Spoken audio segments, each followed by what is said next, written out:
Hello everyone, स्वागत है आप सबका आज के करंट अफेयर एनालिसिस लेक्चर में, जिसमें Indian express, PIB and other sources से ली गई न्यूज़ को हॉलिस्टिकली एनालाइज किया जाएगा आपके प्रीलिम्स, मेंस एंड इंटरव्यू को ध्यान में रखते हुए। ये लेक्चर आपके यूपीएससी, स्टेट पीसीएस एग्जाम्स के लिए उपयोगी साबित हो सकता है।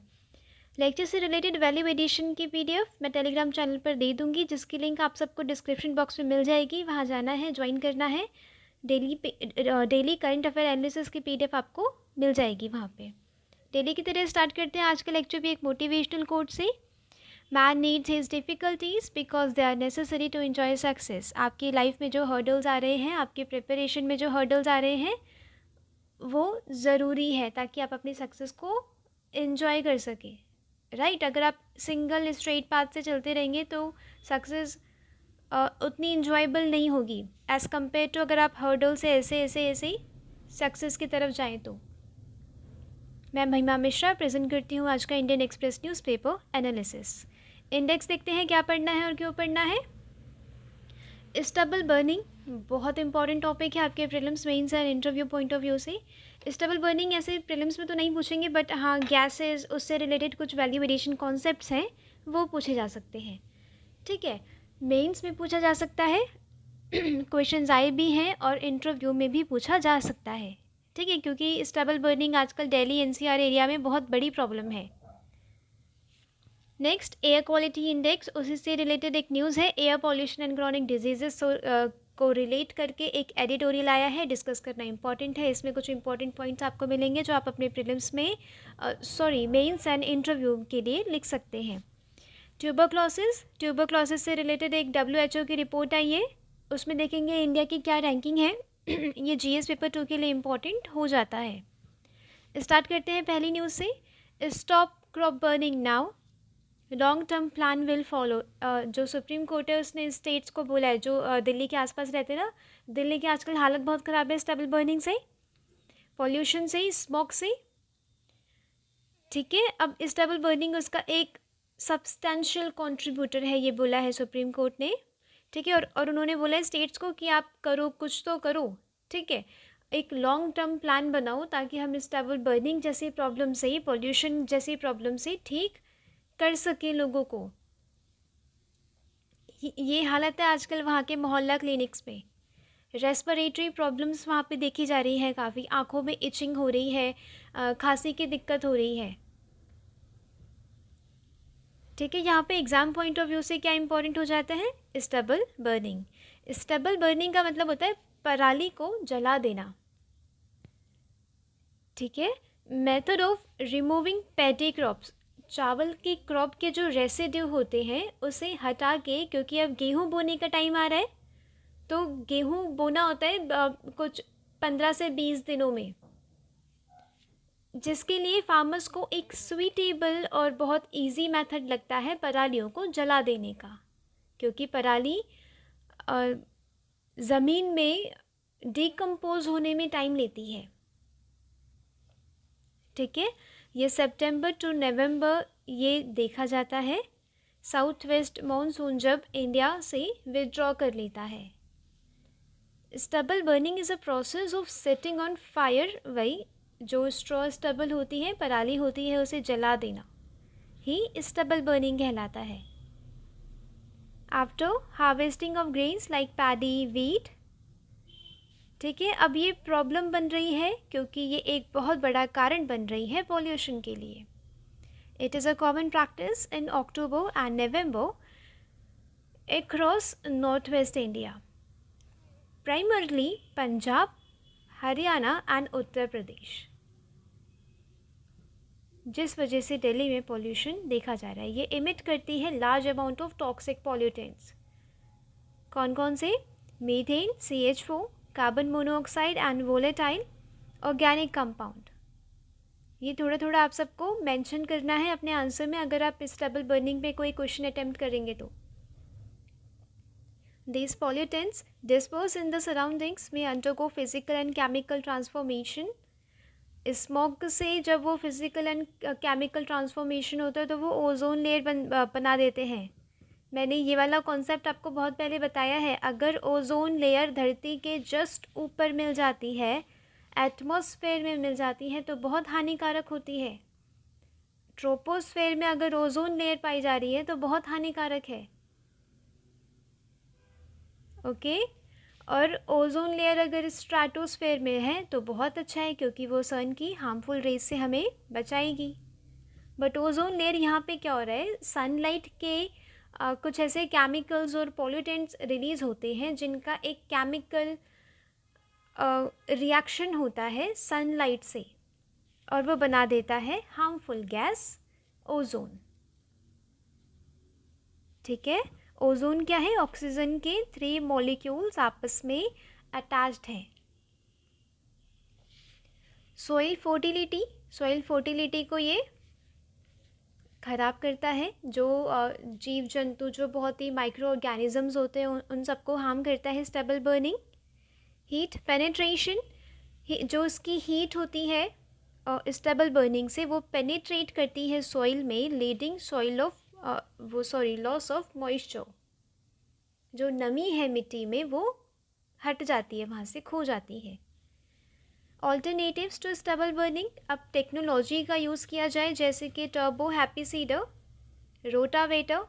इन सब से क्या होता है, बहुत ही जड़ से उसको काट दिया जाता है। ठीक है, बहुत ही निचले लेवल से रेसिड्यू, जो क्रॉप रेसिड्यू है, उसे काट दिया जाता है।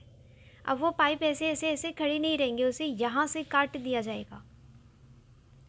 ठीक है, ये turbo happy seeder. But farmers क्या कहते हैं कि हमारे पास मशीनरी नहीं है, हमारे पास मशीन्स नहीं है। ठीक है, अगर स्टबल बर्निंग की प्रॉब्लम को ठीक करना है तो सब्सिडाइज्ड रेट में या एक कम्युनिटी फार्मिंग जैसे होती है, वैसे हमें ये मशीन्स से स्टबल को हटवाना होगा, वरना हर साल ऐसे पराली चलती रहेगी और हर साल हवा प्रदूषण दिल्ली में रहेगा।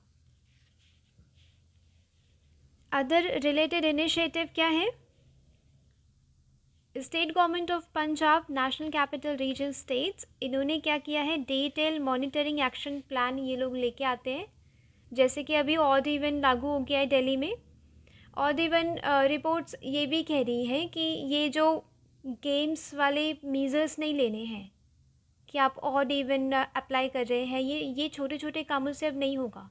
ऑड इवन में क्या होता है, बेसिकली जो ऑड डेज होते हैं, जैसे कि 1, 3, 5, 7, इसमें ऐसी डेट्स में जो ऑड नंबर्स होते हैं, राइट, उन डेट्स में ऑड नंबर वाली गाड़ियाँ चलेंगी, जिनके सबसे लास्ट में एक ऑड नंबर है, वो वाली गाड़ियाँ चलेंगी। इवन डेज में जैसे कि 2, 4, 6, 8, 10, ऐसे डेज में इवन नंबर्स वाली गाड़ियाँ चलेंगी। जिन गाड़ी के नंबर प्लेट पे सबसे लास्ट नंबर इवन है, ऐसा चलेगा। तो आजकल ये दिल्ली में लागू कर दिया गया है। बायो एंजाइम्स, पूसा, ये पूसा डिकम्पोज़र है। ये एक ऐसे पैकेट में डिकम्पोज़र बांटा जा रहा है किसानों को, ठीक है, ताकि उनकी स्टबल वहीं पे डिकम्पोज हो जाए। डेवलप किया गया था by Indian agricultural research institute. ये वाला 1 लाइनर करंट अफेयर के लिए इंपॉर्टेंट है, क्वेश्चन आ सकता है। जैसे कि अभी यूपी PCS ARO आ रहा है, उसमें क्वेश्चन आ सकता है कि बायो एंजाइम पूसा किसने डेवलप किया है। वहाँ पे बहुत सारे ऑप्शंस होंगे, बहुत क्लोजिंग एंड कंफ्यूजिंग होंगे, आपको ये पढ़ के जाना है। जैसे ही ये स्प्रे करते हैं तो स्टबल जो होती है वो 20 से 25 दिनों में खाद में तब्दील हो जाती है, कन्वर्ट हो जाती है, परिवर्तित हो जाती है, right. It also increases organic carbon and soil health while reducing fertilizer expenses for next cropping cycle. अगर मैन्योर बन जा रही है कहाँ पे, अगर मैन्योर बन रही है खेतों में ही, तो ये अगले साइकिल में जो फर्टिलाइजर्स की ज़रूरत है, जो खर्चा हो रहा है उस पर, वो कम करेगा। पैलेटाइजेशन क्या होता है, वो paddy straw can be dried and converted into pellets, can be mixed along with coal. वो यूज़ किया जा सकता है थर्मल पावर प्लांट्स में, ठीक है। पैलेट्स में कन्वर्ट करके इसे कोल में मिक्स कर देना होता है। ये थर्मल पावर प्लांट में यूज़ किया जा सकता है, कार्बन एमिशन को रिड्यूस करेगा। Happy seeder can be use to cut and lift rice straw, ये जो राइस स्ट्रॉ है उसे जड़ से हटा देगा। ठीक है, छत्तीसगढ़ का एक इनोवेटिव मॉडल है, देखते हैं क्या है। It is an innovative experiment that has been undertaken by Chhattisgarh government, involves setting up of गॉठन्स। गॉठन्स क्या है? 5 एकड़ प्लॉट है owned by each village where unused stubble और पराली इज कलेक्टेड। ठीक है, 5 एकड़ प्लॉट विलेज अगर ओन कर रहा है तो उसकी पराली को कलेक्ट कर लिया जाएगा थ्रू पराली दान, और उसे टर्न कर दिया जाएगा, उसे बदल दिया जाएगा ऑर्गेनिक फर्टिलाइज़र, उसमें गोबर को मिक्स करके विद नेचुरल एंजाइम्स। बात समझ आई? 5 एकड़ की पराली को कलेक्ट करके उसे कन्वर्ट कर दिया जा रहा है, काउ डंग और एंजाइम्स को मिक्स करके उसे कन्वर्ट कर दिया जा रहा है फर्टिलाइज़र में, ऑर्गेनिक फर्टिलाइज़र। खेती के लिए भी बहुत इम्पॉर्टेंट है। Additional alternative uses stubble burning, जो स्टबल्स होते हैं वो यूज़ किए जा सकते हैं कैटल फीड में। ठीक है, पशुओं को चारा देने में यूज़ किए जा सकते हैं, मैन्यूर बनाने में। रूफिंग हो सकती है इससे रूरल एरियाज़ में। ठीक है, इससे बायो एथेनॉल भी बन सकता है, बट वही है कि इन्वेस्टमेंट नहीं है, पॉलिटिकल विल नहीं है। ठीक है, दिल्ली के आसपास के जो स्टेट्स हैं उनके पास इतनी पॉलिटिकल विल नहीं रही है, काफ़ी डिकेड्स से मैं कहूँगी, कि स्टबल बर्निंग का कुछ निपटारा किया जा सके।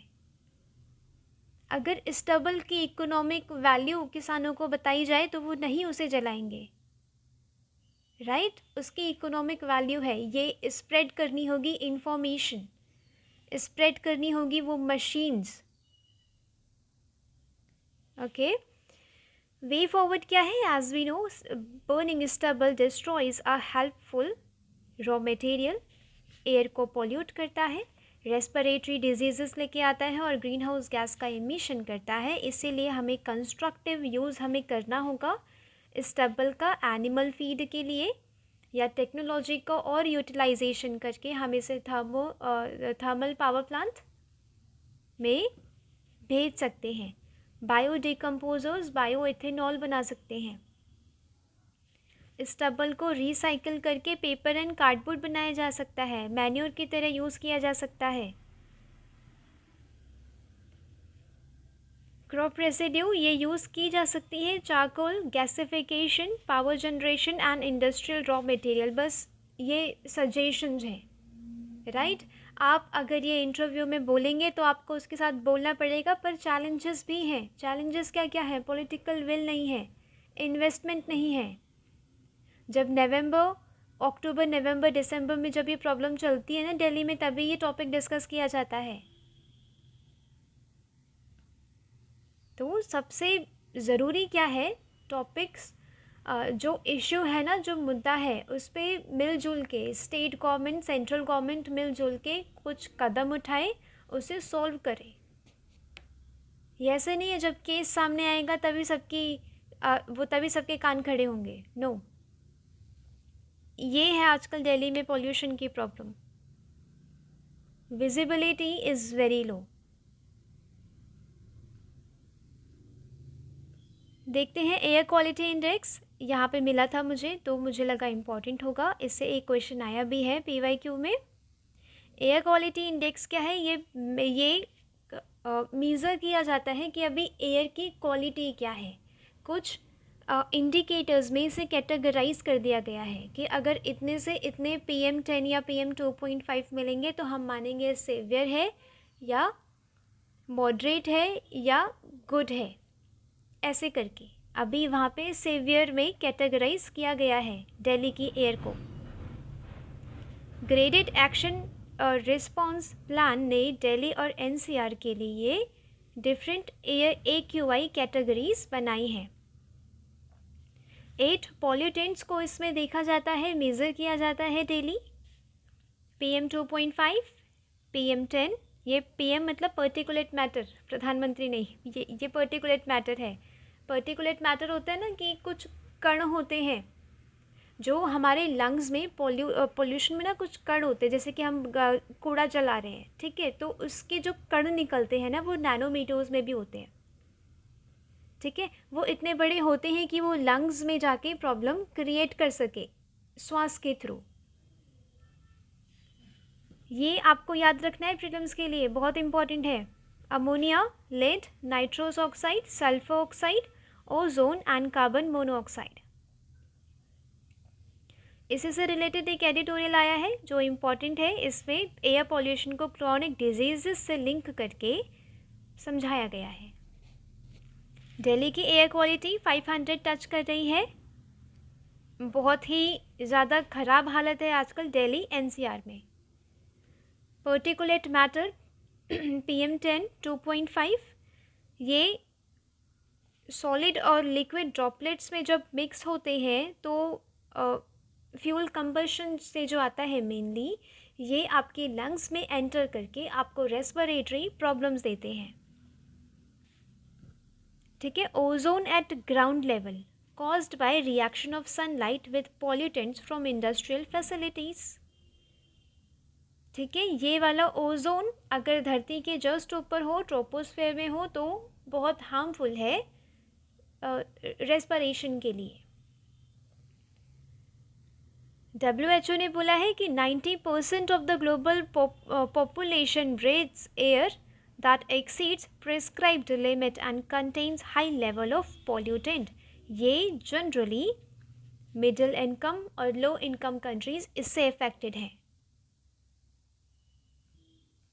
यानी कि 90% ऑफ पॉपुलेशन जो सांस ले रही है वो खराब सांस ले रही है। India's National Clean Air Program was launched in 2019 to achieve 20 to 30% reduction in concentration level। 2017 के हिसाब से 2019 में लॉन्च किया गया नेशनल क्लीन एयर प्रोग्राम। उसने कहा कि 2024 तक PM10 और PM2.5 का रिडक्शन कर देंगे हम 20 से 30% तक।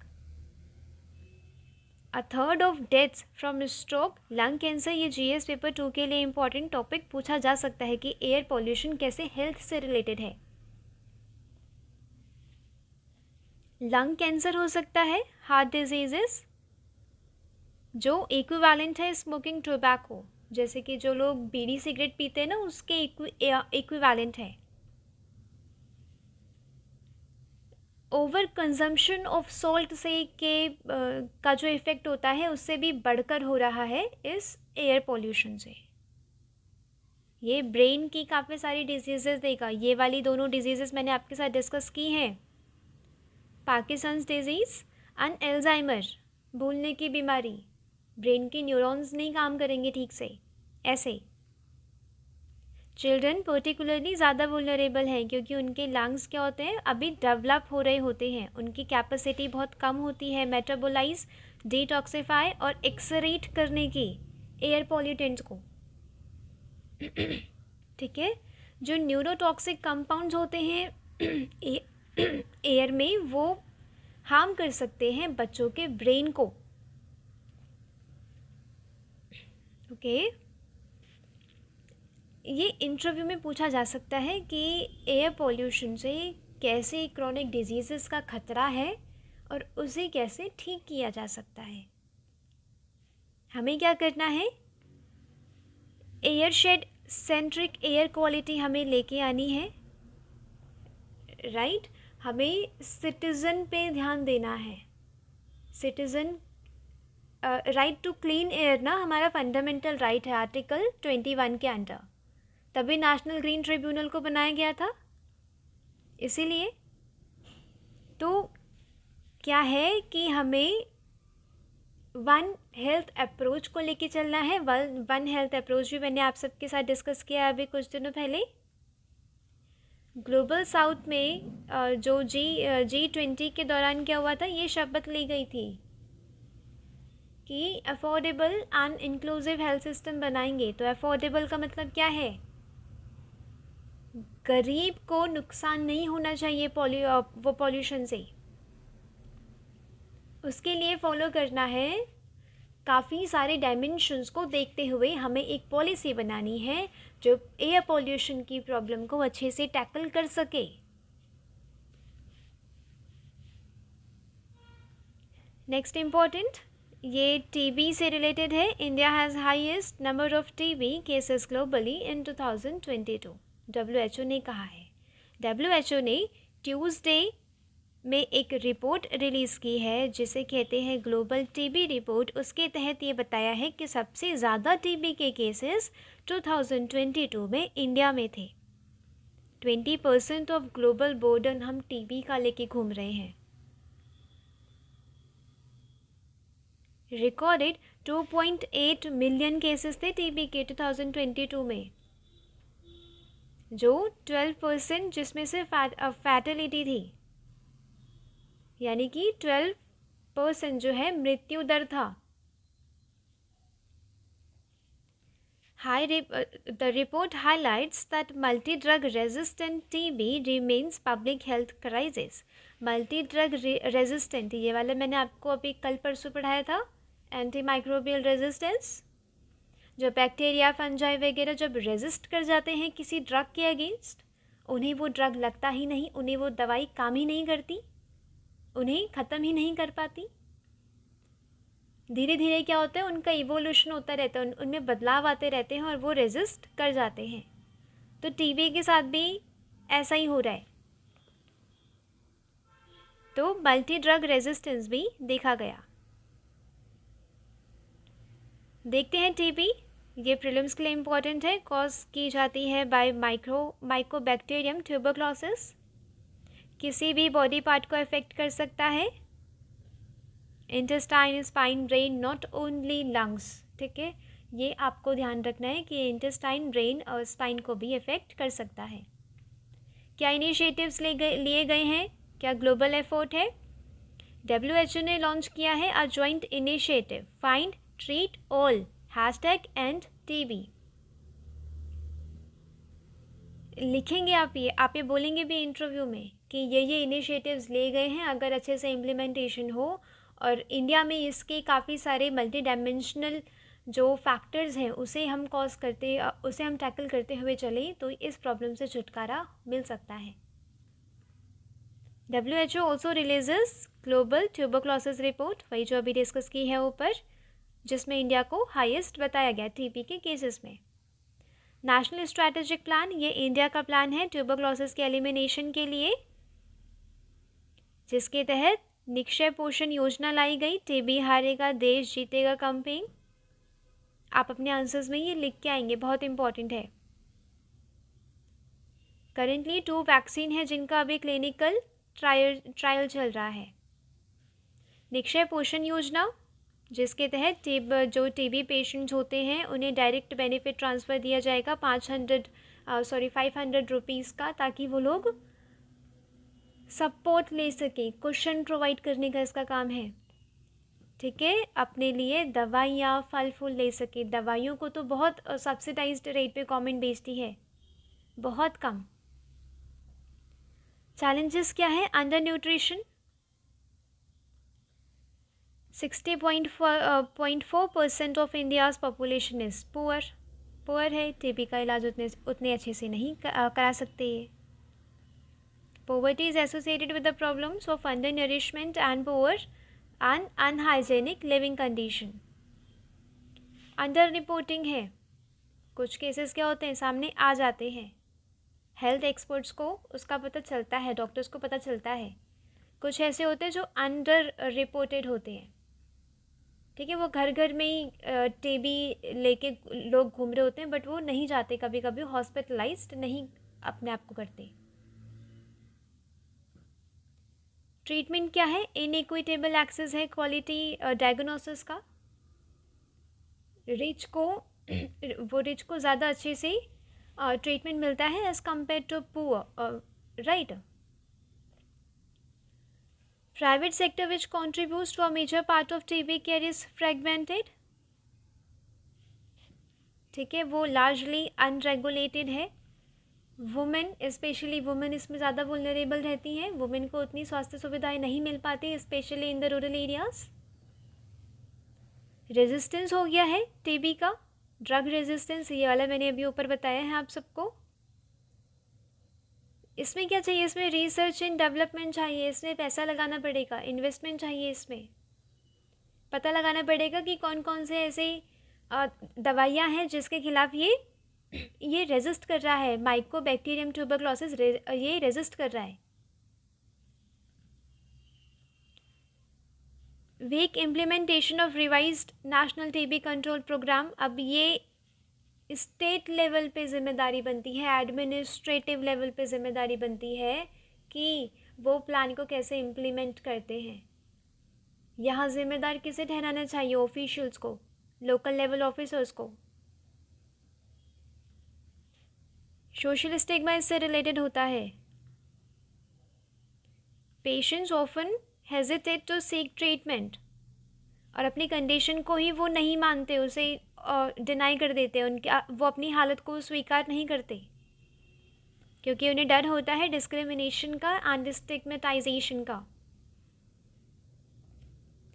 वे फॉरवर्ड क्या है, हमें एक मल्टी प्रोंग्ड अप्रोच लेके चलनी पड़ेगी, अन्यथा ये प्रॉब्लम हम टीबी फ्री नहीं बन पाएंगे। हमें टैकल करने के लिए इसे social related factor, economic, political will जो हो गई, इन सबको साथ में लेके चलेंगे। रिसर्च एंड डेवलपमेंट साइंटिफिक तरीके से देखना है, इन सारी प्रॉब्लम्स को साथ में लेके चलना है, अन्यथा नहीं हो पाएगा ख़त्म ये कभी। ठीक है, तो ऐसे करते हैं न्यूज़पेपर का एनालिसिस। आपको ये रिपोर्ट पढ़ के सिर्फ छोड़ नहीं देनी, आपको देखना है प्रीलिम्स पॉइंट ऑफ व्यू से, मीन्स एन इंटरव्यू के हिसाब से कौन कौन सी चीज़ें इंपॉर्टेंट है इसमें।